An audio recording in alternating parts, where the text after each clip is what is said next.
crisis and conflict. Okay, with no further ado, and certainly last but not least, Dr. Khawla Badwan, a reader in TESOL and Applied Linguistics at the Manchester Metropolitan University.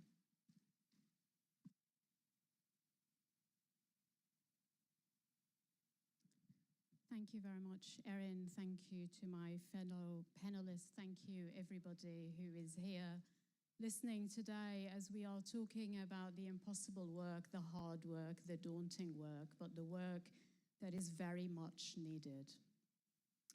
I come here today not only as a Palestinian scholar, but I also come here today as a Palestinian woman witnessing the genocide of her own people. My entire family lives in Gaza, and it's very difficult to live outside Gaza, just as it is really difficult to live inside Gaza while we are witnessing a genocide. I wanted to have a more cheerful start to my talk, so I wanted to share a couple of photos. The photos in color represent a past. This is me when I was 20 years old, young and ambitious. This is me graduating as the top student in the Faculty of Arts at the Islamic University of Gaza. And I hope I make my faculty proud as being a champion of arts and a worker with arts. I was standing at that podium, and I'm feeling really emotional now as I'm telling you about that platform. I was standing at the platform, walking towards Dr. Kamalain Shad, who's sitting over there. Dr. Kamalain was the president of the Islamic University of Gaza, and I was walking towards him to receive my certificate of award as the top student. It was in a big, glamorous graduation hall. The hall is full of color and life and pride. And this is what's left of the hall, the top corner. The photo in the top corner is what's left from the hall. Nothing, just rubble and black and gray and fires. This slide that you see in front of you holds the past and the present together on one slide. And we are not here now talking about the past or the present. We're here today talking about the future of higher education in Gaza. And as I talk to you about the future of higher education in Gaza, I do this in the very Islamic tradition because a lot of people say to me, how do you do it? How do you do it? It's all rubble, it's all death. How can we look forward? And I always say, I do this in the very Islamic tradition that teaches us to plant a sapling even when we're witnessing the end of the world. It is a religious tradition that teaches all of us the importance of goodness, planting and rebuilding. Goodness, planting and rebuilding. And we are here today in the spirit of goodness, planting and rebuilding. Gaza is now recognized as the place that has the most child amputees in history. It's also the place with the largest orphan crisis in modern history, with nearly 39,000 children without one or both parents. Gaza is also the place where children are completely traumatized, living at trauma upon trauma, trauma that is immense, ongoing, and intergenerational. I don't think trauma experts anywhere in the world have encountered something as similar as the Gaza trauma. Step back for a minute. Think with me. The amputees, the orphans, the traumatized. Who is likely to bear the work of care? It's mostly women. When we talk about rebuilding higher education in Gaza, it's important to think about women as more than students. It's enough to count how many female students we have in the university. We need to think about women in the full sense of what women do in society. Women are the bearers of Palestinian life.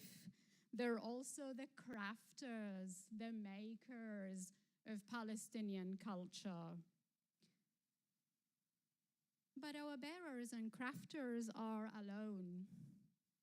The entire society sits under rubble, including every site of culture, education, and knowledge. And this is why we need to center women. We need to center women not because of a liberal feminist agenda. We need to center women because they're not just life-giving through birth.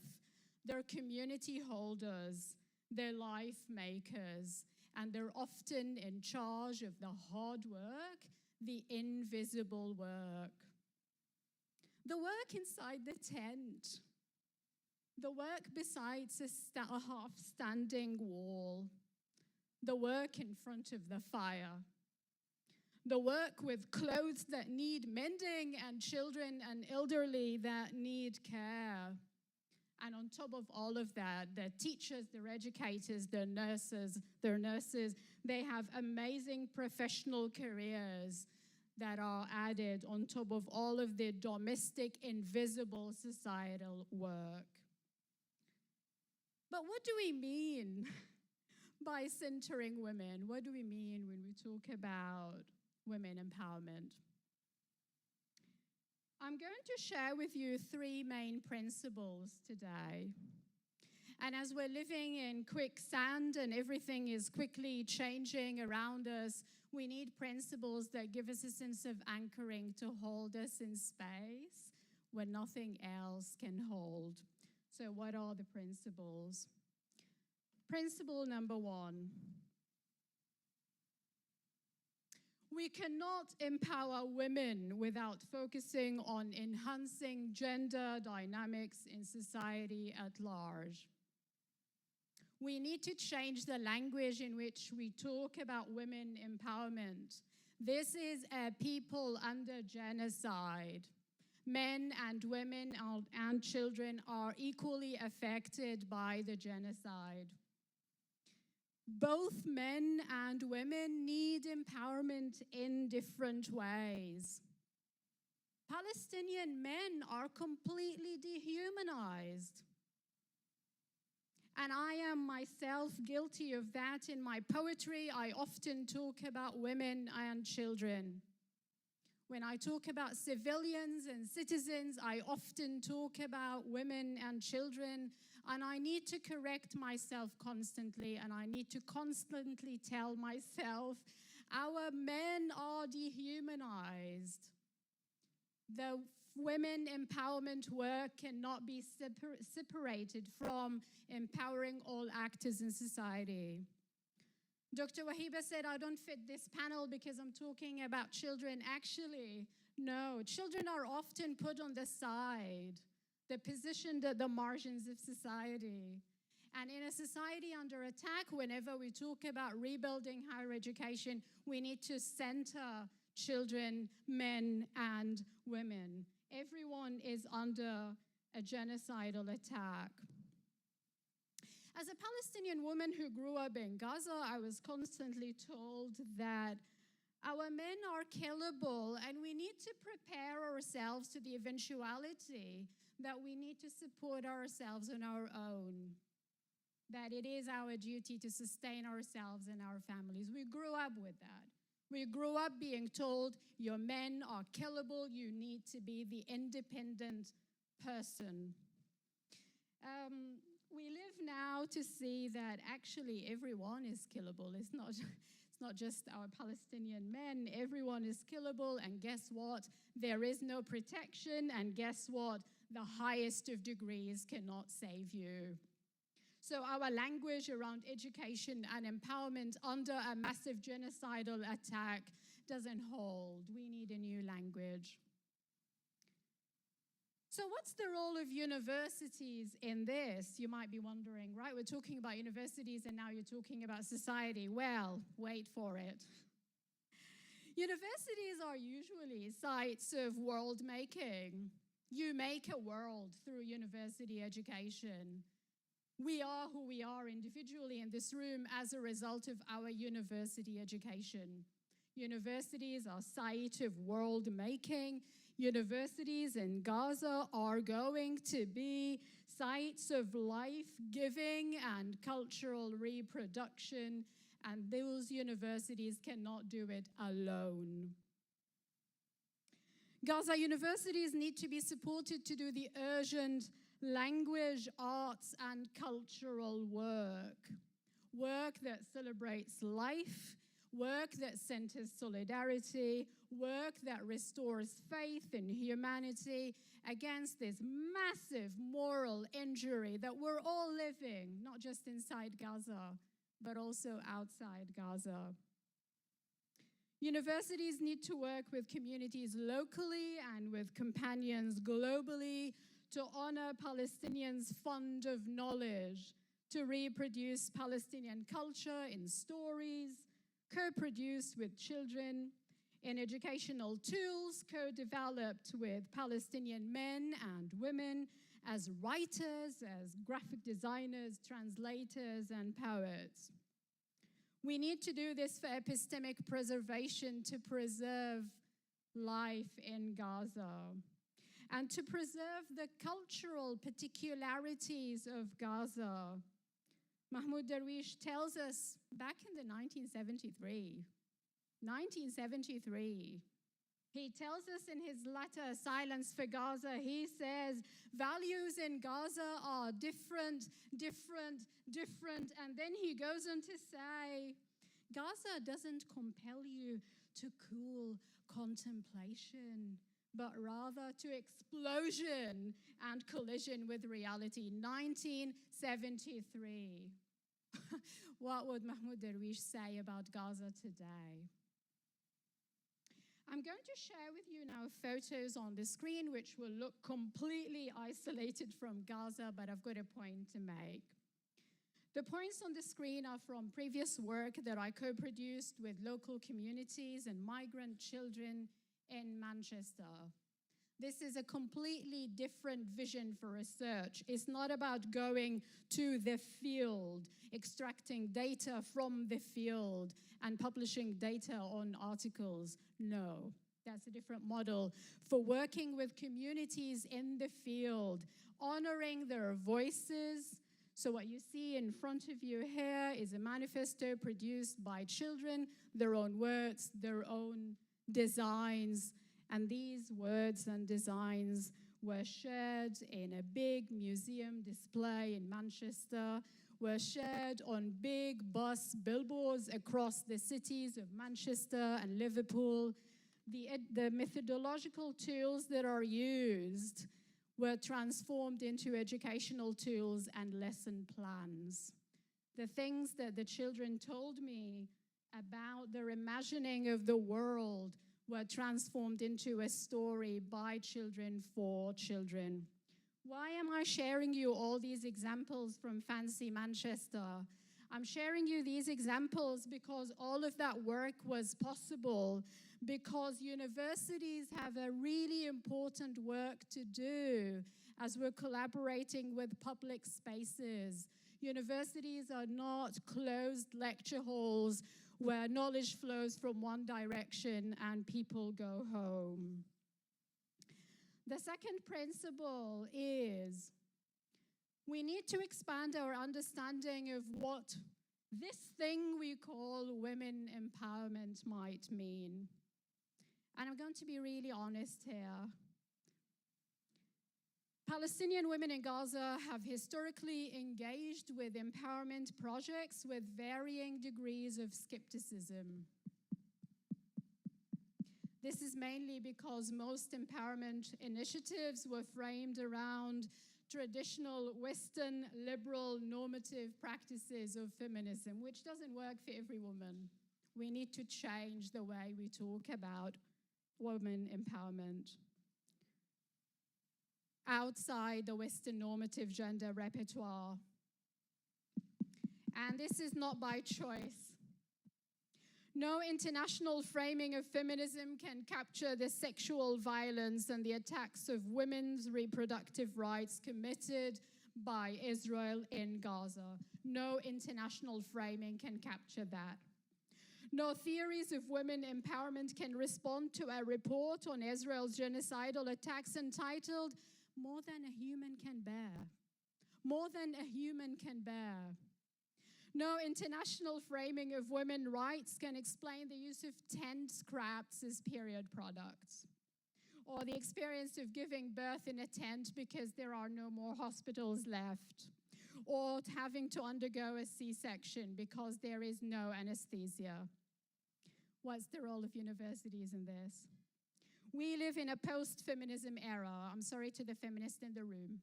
We live in a post-feminist era, and we need a new language that listens to Palestinian women.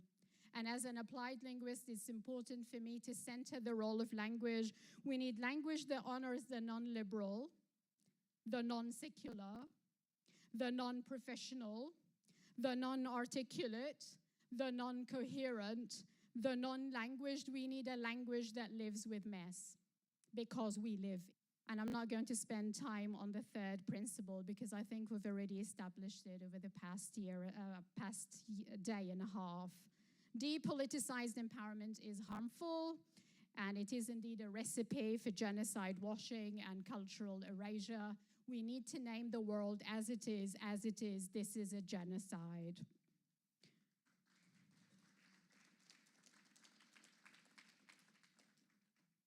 Because if we choose not to name the world as it is, I'm sorry to tell you, you are engaging in discourses of genocide denial, discourses of moral blindness, political indifference, and purely ignorance. What's the role of universities in this? The rebuilding of higher education in Gaza necessitates a different form of education, a form that centers justice. And finally, as a poet who recently co-produced an important poetry anthology with my sister Alison, I would like to end with a poem. Because why not? Are we ready for a poem? 1 minute, Dr. Sultan, 1 minute, I promise. You can't read a poem under 1 minute, but I can do that. The poem is called The Past Tense. And actually, because I'd like you to appreciate its words, I'll display the words as I read it. One day that is not here yet, we will use the past tense announcing the fall of this evil. One day that is not here yet, we will use the past tense announcing the fall of this evil.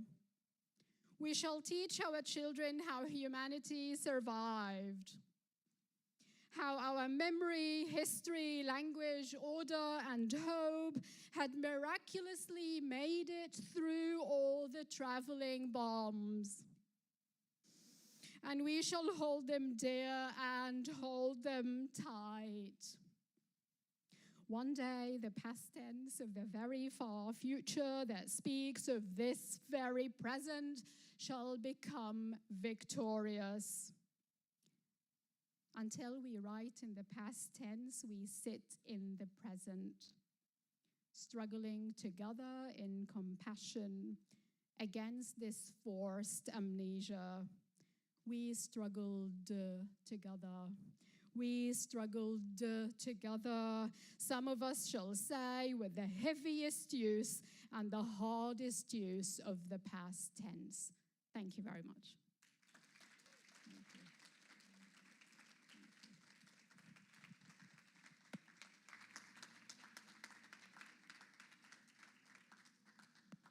Ooh, thank you.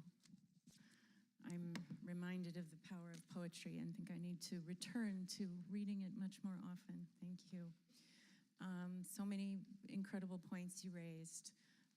Again, integrating this notion of, we need to be thinking about men and families and how men are also deeply dehumanized in this terrible process and deeply clarifying what it means to center women, particularly around refocusing our attention to the linking of empowerment to politics and the need for really continuing to dig into non-liberal discourse and thought to shape our ideas and visions.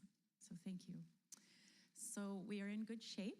I believe we have 25 minutes for 20 for Q&A and discussion. So please keep